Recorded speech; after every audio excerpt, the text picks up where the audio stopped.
Hello, geography. So we are actually almost done with our look at early civilizations and the rise of civilizations. We're almost done with this first unit. There's really only one other thing we need to look at, and that's the development of laws and governments. And to look at that, uh, we'll be working with Hammurabis code, and I'll talk more about Hammurabis code and be a bit more specific about what we're going to do with it in a little bit. But first, I just want to encourage you to start thinking about why people developed governments, why societies established governments and made laws. It might help to think about what a law is. And that might clarify or help shed some light on why we have governments. To try and give an attempt at explaining why humans developed governments, we're actually going to jump forward in history by a lot to a period in time known as the Enlightenment, when there was a lot of political thinking and ideology being done in predominantly Western Europe, especially France and Great Britain. But there are a couple concepts that I think are important to pay attention to that come out of the Enlightenment that help shed some light, I think, on why we have governments at all. So the first one of these to pay attention to is what's called natural rights theory. This notion that there are certain fundamental rights that we have simply because we are human. The Declaration of Independence is heavily influenced by this. It describes those rights as life, liberty, and the pursuit of happiness. Enlightenment thinkers in Europe describe them as life, liberty, and property. But basically, the similar meanings. Ultimately, those rights were believed by many, and are believed by many, by hopefully most people now, to be fundamental rights that we have because we are people and that they cannot be taken away. However, if we think about what those rights are, it's actually not that hard to imagine scenarios where if everyone has the rights to life, liberty, property, the pursuit of happiness, that if there's no regulation in the way, then certain people will use their rights and their freedoms to take away the rights and freedoms of other people. So, for example, a person might use their freedom or their right of liberty to take away someone's property. They could steal it or break property. They could take away their life by killing them or imprisoning them, hurting them, whatever. So in scenarios where everyone would have absolute, total, complete freedom, you're going to have situations where a certain number of people are going to use their freedoms to take away the freedoms of other people. And according to the philosopher Thomas Hobbes, the number of people that would do that if there weren't laws or rules in the way preventing them from doing so, you'd have a lot of people in a society without a government where they had total freedom who would just go around killing and stealing and just destroying things.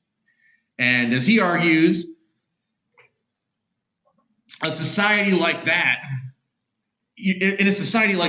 you're not really free if you have to worry that someone will take away your life or your property or your liberty or your pursuit of happiness. So, humans being rational creatures, Hobbes argued that they realized that in order to preserve or protect most of their freedom and most of their rights, they had to give some of their freedom away to establish a government who could establish and enforce laws that would protect the rest of their freedom. So a good example of that in practice would be laws restricting liberty. So, for example, like, we no longer have the right to go out and steal things. We don't have the right to kill people. But we give those rights up to the government, so that way the government can better protect our rights to life and property and the pursuit of happiness. Hobbes argued that that's fundamentally the core role of government. You need some institution, some body to protect people's rights and protect people's freedoms. And that in order to do that, it's necessary for people to surrender some of their freedom. And what we see if we look at the development of government in its earliest forms, like in the early river civilizations, like through Hammurabi's code, we see that government is mainly focused. The main role of government has historically been to establish and enforce the law to ultimately protect people's rights and maintain law and order.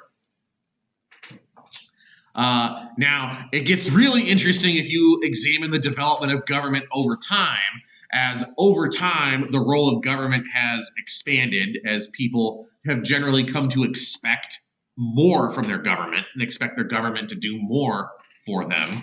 But historically, the core role of government has been enforcing the law. And that brings us to Hammurabi's code. So you may have heard of Hammurabi's code already. I think I've mentioned it once or twice in class. But the gist of Hammurabi's code, why it's significant, is because this is the oldest set of recorded laws that we have on record, or the oldest recorded legal system that we have. There may have been earlier laws and earlier legal systems that predate Hammurabi's code. There probably were, but if they existed, we don't know about that. All the records of them have either been lost or destroyed, or they've yet to be uncovered. So Hammurabi's code, for all intents and purposes, Hammurabi's code is the oldest set of laws we have and we know existed. It is no longer still enforced, but examining Hammurabi's code gives us a good understanding of the main role of government in this time and the way that early humans and early civilizations defined justice. So some background on Hammurabi and Hammurabi's code. We don't really know that much about Hammurabi. What we do know is that it was about 4,000 years ago, he was the king of Babylon, which was a city-state in Mesopotamia. And over the course of his rule, he wound up conquering most of the other Mesopotamian city-states and incorporating them into his kingdom. And Hammurabi, in an attempt to maintain law and order and stability in his kingdom, he established a legal code made up of 282 laws to regulate society. These laws cover a variety of topics. They cover crime. They cover family, familial relations, how family members are supposed to behave to each other, how neighbors are supposed to behave towards each other. Some of them deal with like gender roles. Some of them deal with like public welfare and like the relationship between creditors and debtors. They cover a lot of stuff. We are not going to look at all 282. We're only going to deal with a handful of them over a variety of topics just to get a sense of what Hammurabi's code was, what its idea of justice was, and what its overall goal was. What is also interesting to note about Hammurabi's code is that even though we do have written records of it in Mesopotamian writing, cuneiform, that is not how most Mesopotamians would have learned what this code was. Most Mesopotamians were illiterate. They couldn't read or write. So having this system of laws passed down in written form would not really be a good way of effectively making sure that all of your subjects knew what the laws were, because most of his subjects couldn't read. So in order to get his laws conveyed to the public, Hammurabi relied a lot on symbolism and on word of mouth, on having officials who could read spread the word and announce what the laws were to the people. So the way that symbolism played a role in conveying the law, in all the major cities and towns in Hammurabi's kingdom, there would be a carving of Hammurabi's code. The carving would be in what was called a stone stele, which was basically just a big wall of rock that would have the law, that would have the code carved into it. At the very top of it, there'd be a carving of Hammurabi himself receiving the law from the Mesopotamian god of justice, Shamash, and then under that carving, in writing, you'd have carved the actual laws. What is important about the symbolism of that is that, one, this code is carved into something that's really big and imposing to help convey the seriousness, but also the fact that there's a carving showing Hammurabi getting the law from the god of justice himself, Shamash. It's a way of trying to give the laws legitimacy and getting the people to respect the law and take it seriously. By arguing that these laws don't come from me, Hammurabi. These laws come from the gods themselves. They come from the god of justice. So these are important laws that should be taken seriously. Anyway, I've rambled on enough. What you're doing today, to start with, you're reading through the primary sources, which are excerpts from Hammurabi's code, and you are answering the questions on Canvas over them. These questions will just help you better understand what the law actually says, how the law works, and will better prepare you for a more deeper analysis and examination of Hammurabi's code later on. While you're reading through it as well, something I want you to think about is that a lot of these laws that Hammurabi has don't really exist in the modern American legal system. The American legal system today is very different from Hammurabi's code. A lot of the laws in Hammurabi's code, again, are not in our legal system today. And a lot of the laws that we have on the books today are not in Hammurabi's code. So some things to think about might be, why have legal systems changed? And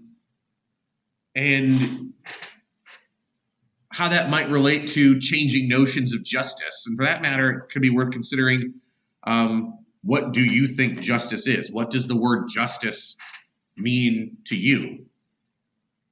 So lots of good stuff to consider there while you're reading through this. If you have any questions, let me know. I am starting to hold optional Zoom office hours on Tuesdays and Thursdays. So I haven't set a time for that yet. That information will be posted on Canvas. So if you have questions, you can stop by my office hours to touch base. You can shoot me an email, and we'll take care of it. But either way, have a good day, and I will see you hopefully in about a week